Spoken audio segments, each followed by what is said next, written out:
This is my retire early on $1,025 per month in Kuala Lumpur, Malaysia information. We were last in Kuala Lumpur in March of 2019.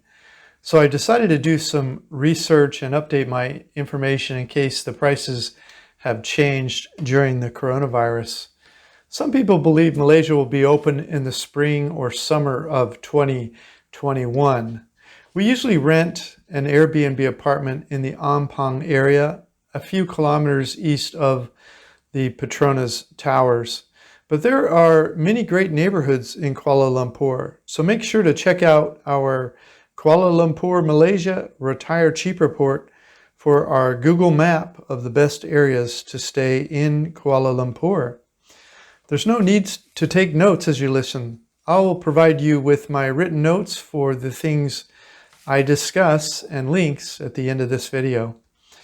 Kuala Lumpur has great public transportation and the Grab taxis are relatively cheap, but you should try to stay in one of the highly walkable areas we suggest to get a real understanding of what it feels like to live in Kuala Lumpur. Some areas of the world have seen a drop in accommodation pricing because of high landlord competition during the coronavirus. Fewer tourists mean more vacancies, so landlords are offering lower rents. So I decided to see if that was also true for rentals on Airbnb in Kuala Lumpur. And I'm providing you with a couple examples here. In Bukit Bintang, Kuala Lumpur, on October 27th, 2020, there was a one-bedroom apartment with 100 megabit per second Wi-Fi for $456 per month with a pool and gym in the complex. It's one of the most desirable areas for new people exploring Kuala Lumpur for the first time, called Bukit Bintang. The apartment includes air conditioning, a fully equipped kitchen, and has nice decorations, amenities, and a balcony where you can enjoy the evening. As shown, the bedroom is separate from the living area, so it's a true one-bedroom apartment. Plus, $456 per night breaks down to about $15 US per night. $15 per night for this apartment, that supports my theory that rents are cheaper during the coronavirus. Next up, I found a studio apartment in the KLCC area, one of the most desirable areas of Kuala Lumpur, just a few blocks from the Petronas Towers. I found this studio apartment for $462 per month. It includes a swimming pool with a view of the Petronas Towers, a gym, and a small kitchen. For $452 for a month, that breaks down to $15 US per night. Everything not walkable from this apartment is accessible via public transportation nearby. The huge markdown on this apartment indicates that the coronavirus is having an effect on rental prices in Kuala Lumpur. This is Dan of Vagabond Awake. Please like this video, comment, or subscribe. Any of that would help our business. We'd sure appreciate it. Thanks so much.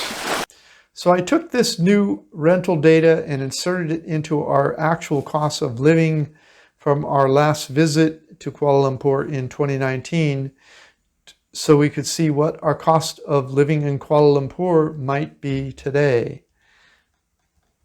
Kuala Lumpur, coronavirus cost of living 2020. As you see in the table, it cost Chung and I $1,244 US per month to live in Kuala Lumpur back in 2019. If we were to rent the above Bukit Bintang apartment that I showed you a moment ago in Kuala Lumpur in November of 2020, as shown, our monthly expenses would be reduced to $1,025 US per month. Thus, the market caused by the coronavirus epidemic seems to have reduced the cost of living in Kuala Lumpur by about 20%. And there's a table here and on the web page you can look. Of course, this assumes that all costs other than rent would be about the same as 2019. Since I'm not on the ground there, I can't verify the other expenses. Also, there's no guarantee that the rental market won't bounce back to more typical levels once a vaccine is available. Also, make sure to audit our expenses and make sure to add any expenses that you would have living here that we don't. You'll notice, for example, that we were not carrying any health insurance in 2019. So look at the list carefully and add any expenses you would have that we did not. We had just returned from traveling the world for 16 months, and we did not go out to eat in restaurants much when we returned to Kuala Lumpur. We were too busy enjoying all the dishes we love to make it home when we have access to the fully equipped grocery stores in KL and a functioning kitchen, and so our restaurant prices were low. Kuala Lumpur condo gullet. Finally, I wanted to recommend that you not buy a condo in Kuala Lumpur. One of the things I immediately noticed in KL when I first visited in 2016 is what appears to be an immensely oversupplied luxury unoccupied condominium market. I just checked online and I found a few articles to confirm this. In 2018, there were more than 34,000 unsold units, which was a 56% increase in unsold units from just 1 year before in 2017, a link provided to the article. There's even talk of lowering the minimum price that foreigners must pay to buy condos in Kuala Lumpur from 1 million ringgit or 250,000 US to 6,000 ringgit or 150,000 US. They keep the prices high to keep foreigners away from the low price units. That's meant to keep a supply for moderate incomes of the locals there in KL. Thus, because of this glut, you should not buy real estate in Kuala Lumpur because I believe that a big correction in real estate prices is about to occur. Make sure to read my post, The Top 10 Mistakes International Retirees Make, link provided, and my post, Why Retired Expats Should Not Buy Real Estate Overseas. I'm not a financial advisor, but these are the things I've learned traveling the world for the last 13 years. So make sure to check with your financial advisor before making any decision.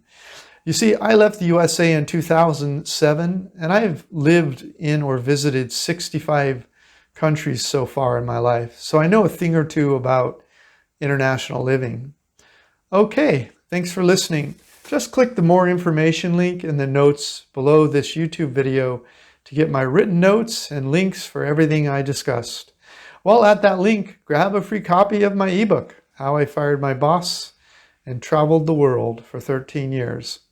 My goal is to make this channel better every day, but I need your help. Please leave your new topic ideas, criticism, and other thoughts in the comments below this video. This is Dan of Vagabond Awake, the YouTube channel for Vagabond Buddha. The world is your home. What time will you be home for dinner? Thanks for watching our video. Click the link in the notes below this video to get a copy of this content. Plus, grab a free copy of my ebook, How I Fired My Boss and Traveled the World for 13 years.